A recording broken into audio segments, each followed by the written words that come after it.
Hey there, wildlife family. Welcome to Doc Wild, your go-to place for untold nature stories that shape our world. And today we're bringing wild ideas to life right in your living room. Lakes don't burn, or at least they shouldn't.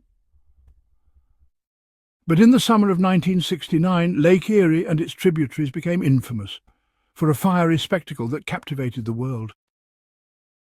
This wasn't a natural disaster, it was a man-made catastrophe.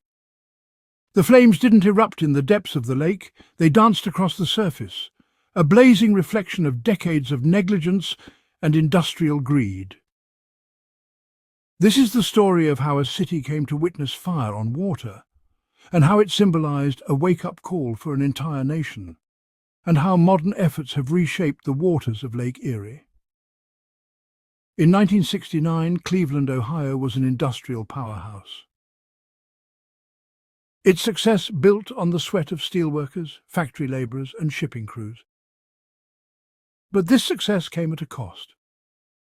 A city strangled by smog, and its rivers turned into dumping grounds. Out of these, none was more infamous than the Cuyahoga River, a major tributary feeding into Lake Erie. Resident and local steelworkers would joke that someone could light a match and the river would catch. The joke didn't seem really dangerous. And at the time this was just the way things were. But this subtle tongue-in-cheek humour wasn't just a joke, because this wasn't the first fire on the river. The Cuyahoga had burned at least 13 times before, with blazes as far back as 1868. But the 1969 fire was different. This time it wasn't ignored. June 22, 1969, a Sunday. As the citizens of Cleveland went about their day, a spark, possibly from a passing train, ignited oil-soaked rubbish floating on the surface of the Cuyahoga River. Instantly, flames shot up, some towering 5 stories high. The city's fire department battled the inferno for hours, the air filled with acrid smoke, choking anyone near the scene. Historians recount that even though the fire was extinguished quickly, the images were seared into the public's consciousness. This wasn't the most intense river fire, but it became the perfect storm that catapulted environmental awareness into the media's attention globally.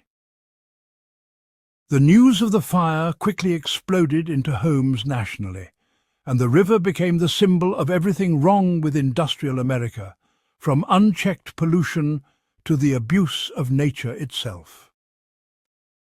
The city of Cleveland, once proud, had in the matter of minutes become the butt of national jokes.